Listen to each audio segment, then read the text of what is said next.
¿Qué te gustaría que quedara de ti cuando mueras? ¿Alguna vez te has preguntado esto? ¿Qué te gustaría que quedara de ti cuando mueras? Vamos a estar viendo hoy esta pregunta, ¿verdad? Con el contexto, porque hoy vamos a estar viendo Génesis capítulo 5, pero vamos a recordar un poco. En el capítulo anterior estábamos viendo cómo el pecado afectó a las generaciones, ¿verdad? Y ciertamente había avance tecnológico, había avance de sociedad, había avance de conocimiento, avance artístico, pero la maldad seguía estando presente y eso es lo que Génesis 4 nos venía presentando.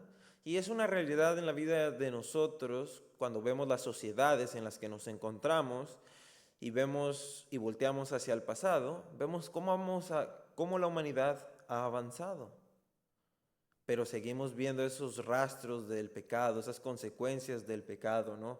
Guerras, muertes, hambrunas, gobiernos que someten a las personas, personas que someten a otras personas, familias corrompidas.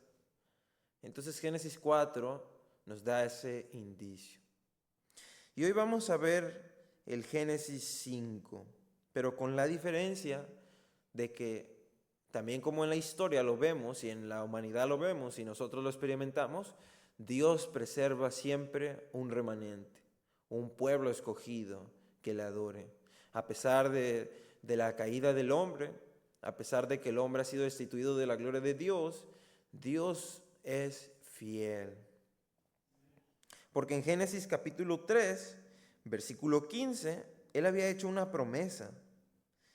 Y pondré hostilidad entre tú y la mujer, y entre tu descendencia y la descendencia de ella.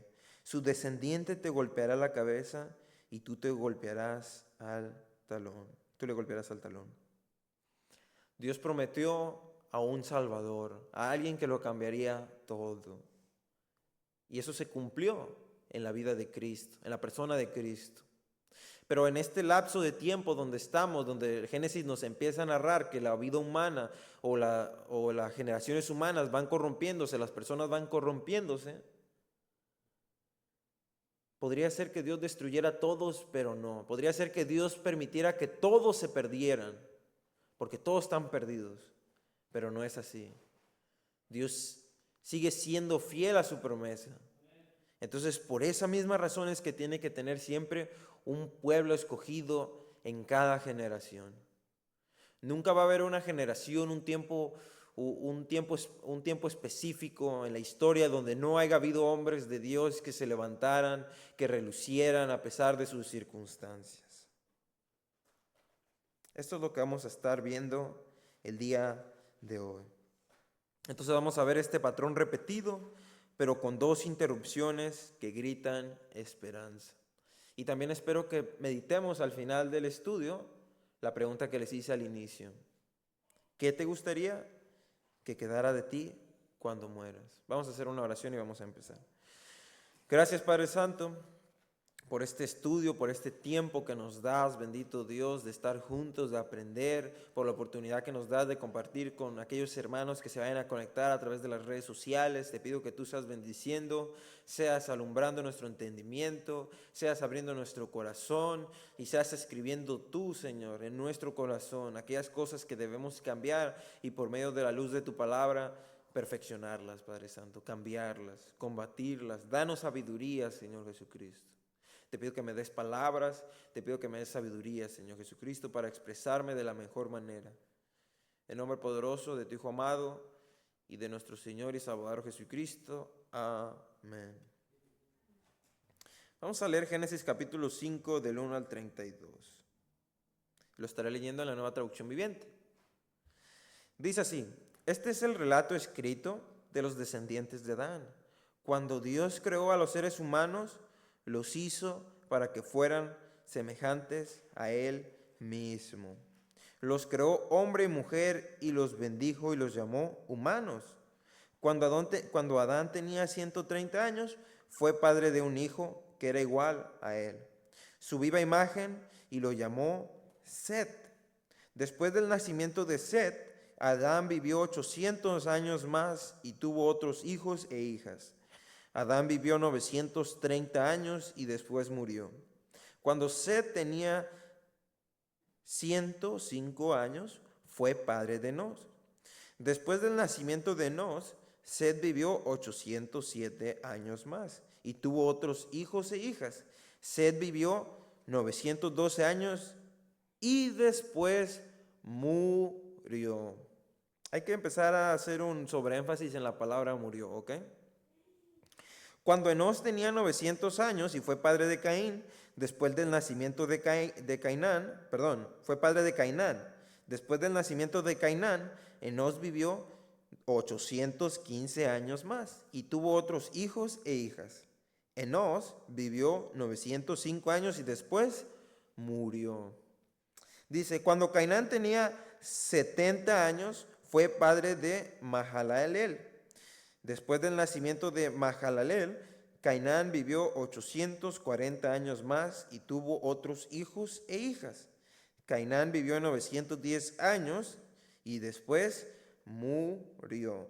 Cuando Mahalaleel tenía 75 años, fue padre de Jared. Después del nacimiento de Jared, Mahalaleel vivió 830 años más y tuvo otros hijos e hijas. Mahalaleel vivió 895 años y después murió. Cuando Jared tenía 172 años, fue padre de Enoc. Después del nacimiento de Enoc, Jared vivió 800 años más y tuvo otros hijos e hijas. Jared vivió 972 años y después murió. Después del nacimiento de Matusalén, Enoc vivió en íntima comunión con Dios 300 años más y tuvo otros hijos e hijas. Enoc vivió 375 años, andando en íntima comunión con Dios, y un día desapareció, porque Dios se lo llevó. Cuando Matusalén tenía 187 años, fue padre de Lamec. Después del nacimiento de Lamec, Matusalén vivió 782 años más y tuvo otros hijos e hijas. Matusalén vivió 979 años y después murió. Cuando Lamec tenía 182 años, fue padre de un hijo varón. Lamec le puso por nombre a su hijo Noé, porque dijo: que Él nos traiga alivio de nuestro trabajo y de la penosa labor de cultivar esta tierra que el Señor ha maldecido. Después del nacimiento de Noé, Lamec vivió 595 años más y tuvo otros hijos e hijas. Lamec vivió 775 años y después murió.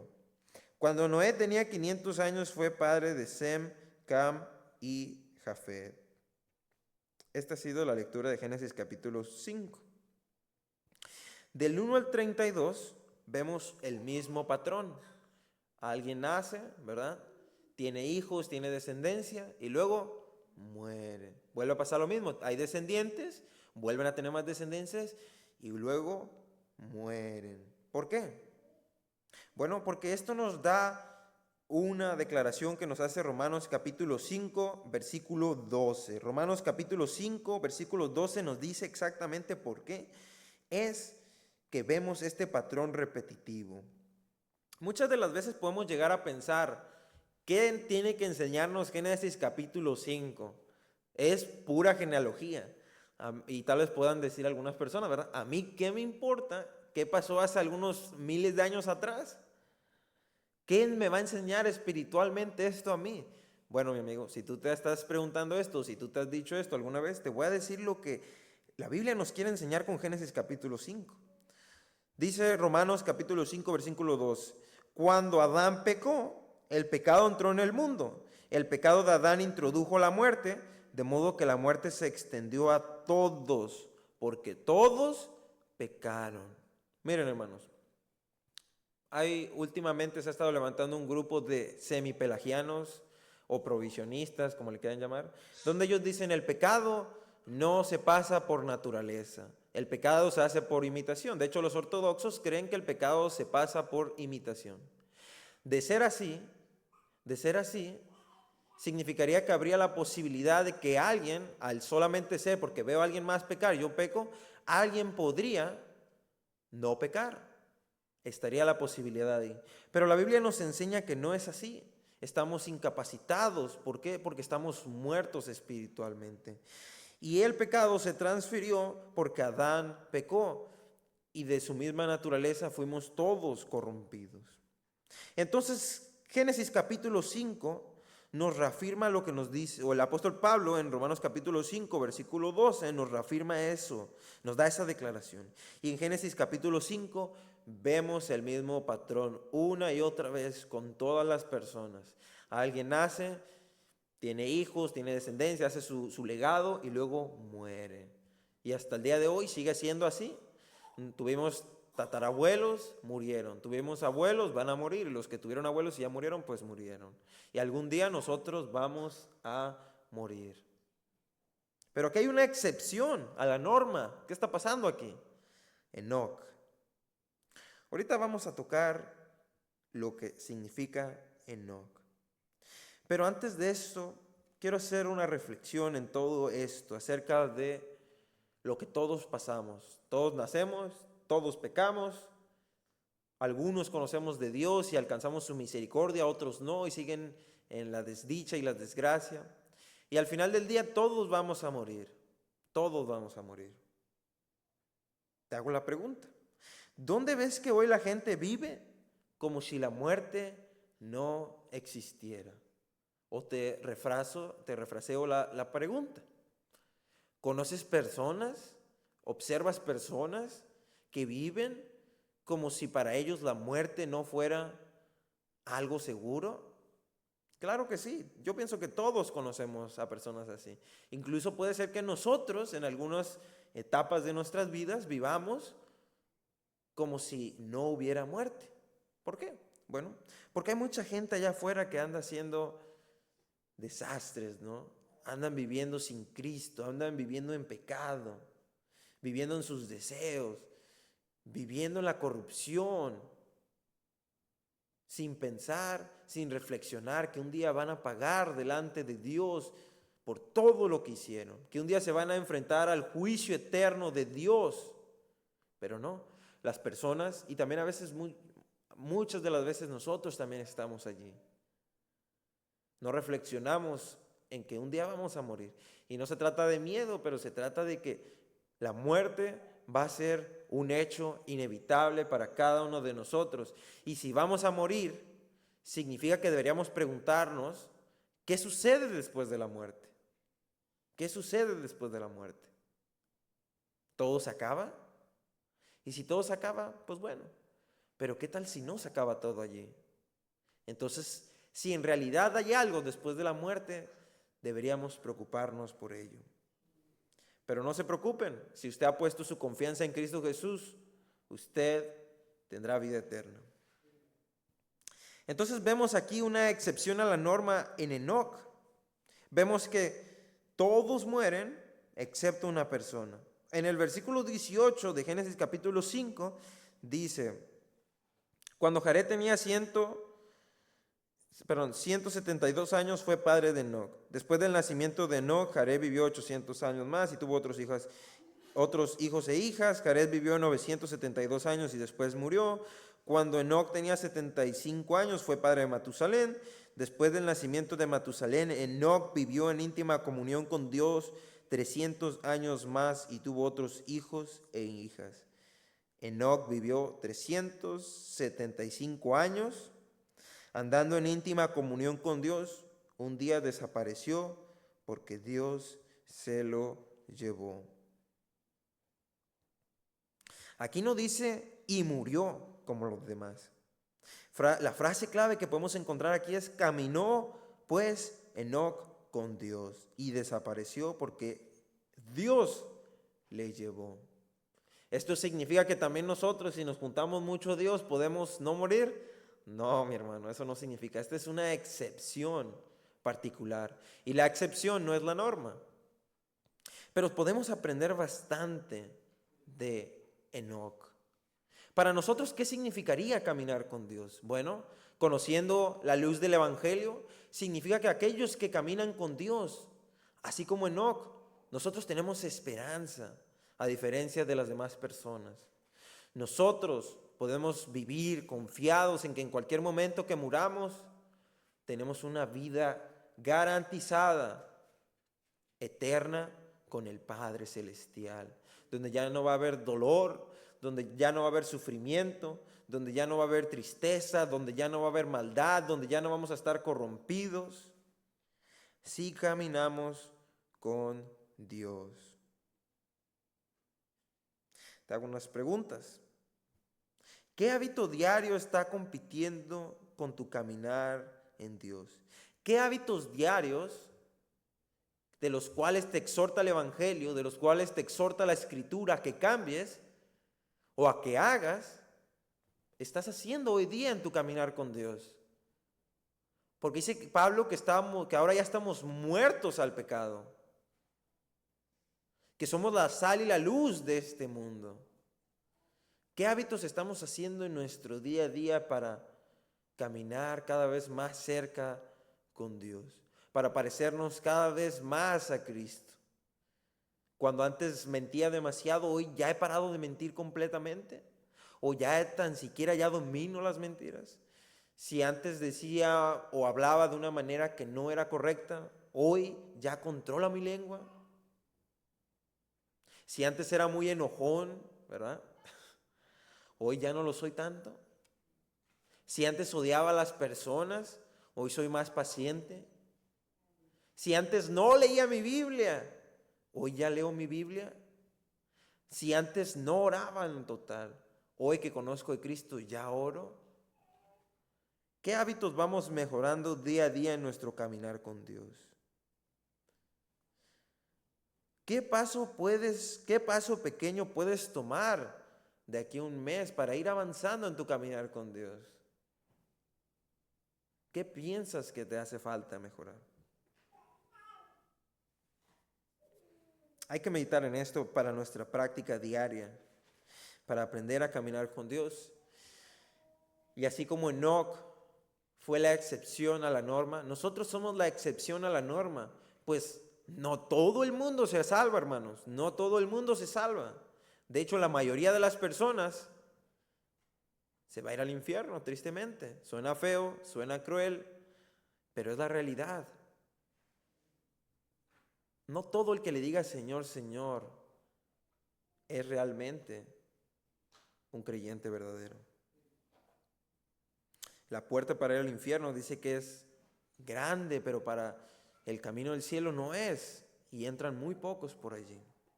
Entonces somos la excepción a la norma por medio de Cristo Jesús, no por obras, pero por su sacrificio. ¿Y cuál es? Porque dijimos que habría dos personas en toda esta genealogía, porque aquí vemos, ¿verdad? Viene alguien, muere, tuvo hijos, viene alguien, tuvo hijos, muere. Enoc, fue la excepción a la norma. Pero después viene otro caso interesante en el versículo del 30 y el 32. Después del nacimiento de Noé, Lamec vivió, el 29 primero. Lamec le puso por nombre a su hijo Noé, porque dijo: que Él nos traiga alivio de nuestro trabajo y de la penosa labor de cultivar esta tierra que el Señor ha maldecido. Recordemos que después de la caída, Dios los expulsa del huerto y les da las maldiciones, ¿no? Al hombre le dijo que le iba a ser más duro, más difícil cosechar la tierra, y a la mujer le iba a ser difícil el dar a luz. Y aquí ahora Lamec, parece que había una esperanza, parece que había un Salvador, por así decirlo, dando un reflejo de aquel Salvador que nos prometió desde el Génesis capítulo 3, desde la caída. Y vamos a ver, ya creo que todos sabemos la historia de Noé, ¿verdad? Pero la vamos a leer la siguiente semana. Pero aquí lo interesante es notar que en medio de todo eso Dios sigue cumpliendo su promesa de que Él traería a un Salvador. Y para poder traer a un Salvador tendría que preservar la humanidad. Dios no la ha destruido. Él la pudo haber destruido, pero no nos destruyó. No la destruyó, sino que preservó su promesa, preservó su pacto. Dios es fiel. Él no se puede negar a sí mismo, dice la Escritura. Entonces,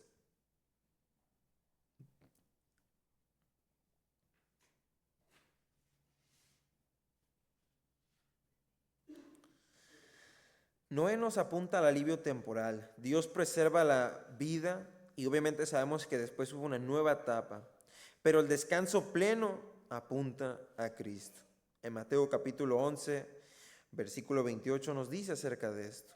Su padre dice que él, bueno, no dice, pero él expresó, ¿verdad? Una esperanza en que su hijo los iba a libertar de esta maldición en la que ellos estaban, donde se encontraban. Obviamente sabemos por el Génesis capítulo 4 que la perversidad estaba en aumento, y sabemos que en Génesis capítulo 6 llegó a tal punto la perversión del hombre que Dios dijo no más.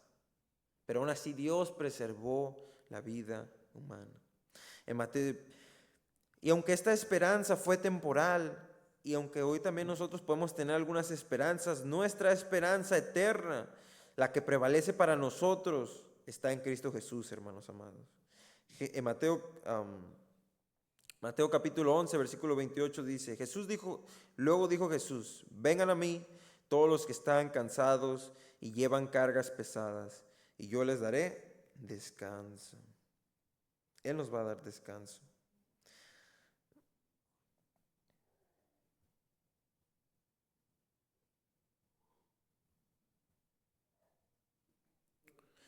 Podemos volver a analizar en Génesis capítulo 5, que ya vimos, ¿verdad? Que Génesis capítulo 5 sí hay cosas que podemos aprender. No solamente es una genealogía sin sentido, sino que nos enseña el paralelo a la diferencia de Génesis capítulo 4, donde en Génesis capítulo 4 todos eran perversos, ¿no? No solamente la descendencia de Caín, pero todo el mundo es perverso. Y eso es lo que Génesis capítulo 4 nos quiere decir. Y Génesis capítulo 5 nos dice que a pesar de la perversidad del hombre, a pesar de la caída del hombre, Dios sigue siendo fiel y tiene a su pueblo escogido, tiene a un remanente dentro de la humanidad, que le va a servir, que va a caminar con él, que le va a obedecer y que Dios lo va a salvar. Dios les va a salvar. Podemos ver al final de Génesis capítulo 4 que también por medio de esta descendencia, ¿verdad?, que vino a ser aparte de Set, ellos fueron los que empezaron a hacer o continuaron el legado de hacer sacrificios a Dios, ¿verdad? Y este legado se fue pasando. Entonces, volviendo a la pregunta del principio, ¿qué te gustaría que quedara de ti cuando mueras? Obviamente sabemos que nosotros vamos a morir, aquellos que estemos en Cristo Jesús, ¿verdad? Y vamos a estar en la vida eterna. Y no nos tenemos que preocupar por lo que está aquí. Pero este es un pensamiento correcto, es un pensamiento sano. ¿Qué nos gustaría dejar? Obviamente no podemos dejar cosas materiales, o sí podemos dejar, pero ¿tiene algún sentido? No sabemos a quién le va a corresponder eso. Entonces ese no es un buen legado que podamos dejar. Dinero, ¿quién quita? Y la economía de ese país en el que vives se va para abajo y el dinero que coleccionaste, adiós. Terrenos, ¿quién quita? Tus hijos se empobrecen y adiós todos los terrenos. O se muere tu descendencia y hasta ahí se cortó tu legado. Tu fama no dura. Nadie recuerda a los grandes filósofos de 1500, de 1600, de 1700, de hace 2000 años. Hay gente que los estudia, pero no es algo que la gente tenga presente hoy en día. Tu nombre va a pasar al olvido. Miren a las grandes estrellas de antes. Aún hay muchos deportistas famosos de hace algunos 20 años que ya se retiraron y pasaron de moda. Ya dejaron de su legado. La gente los recuerda, pero ya no hablan de ellos. Hay alguien nuevo. Entonces, ¿qué es un buen legado que podríamos dejar? ¿Qué te gustaría que quedara de ti cuando mueras? Al igual que vemos en el ejemplo de Set y en su descendencia, a diferencia de la descendencia de Caín, vemos que Caín no dejó un buen legado, pues vimos cómo se fue pasando ese dolor, ese sufrimiento, esos malos hábitos. Y aunque nosotros no afirmamos que la descendencia de Set fue sin pecado, ¿no? Reconocemos que todos han pecado y por eso murieron. Pero vemos ese remanente, ese legado que continuó la obediencia a Dios. Queremos dejar un legado donde nuestros hijos, donde nuestros discípulos, donde con nuestros hermanos en la fe, nuestros nietos, los que siguen después de nosotros, amen a Dios, obedezcan a Dios, nos recuerden, porque digan, oh, me acuerdo de mi abuelo, me acuerdo de mi tío, me acuerdo de mi padre, me acuerdo de mi hermano. Ese era un hombre de Dios, ese era un hombre que oraba. Él fue ejemplo para mí. Nosotros tenemos ejemplos, aunque no sean nuestros familiares en sangre. Tenemos hermanos en Cristo que un día recordamos que nos estaban empujando ahí. ¿Qué quieres que quede de ti cuando mueras? ¿Cómo quieres que te recuerden? Sería la verdadera pregunta. Porque todos vamos a morir inevitablemente. ¿Quieres que te recuerden como en Génesis capítulo 4? Alguien que tuvo gran avance, sí, avance en conocimiento, avance en tecnología, avance en filosofía, avance en arte, pero corrupto, como mal ejemplo. O que te recuerden como en Génesis capítulo 5, una generación que tal vez no hizo mucho alarde en cuanto a avance, pero sí un reconocimiento honorable, un legado honorable en cuanto a la obediencia, en cuanto al amor, en cuanto al evangelio que vivían las personas, que vivimos nosotros. Entonces, si algo espero que nos hayamos podido llevar hoy es que tengamos presente que vamos a morir un día. Puede ser ahorita, puede ser mañana, puede ser al rato, no lo sabemos. Y tengamos nuestra confianza puesta en Cristo. Y otra es, ¿qué es lo que vamos a hacer mientras nos lleva a su presencia de Cristo? ¿Qué legado queremos dejar? Espero haya sido de bendición para todos. Vamos a culminar con una oración.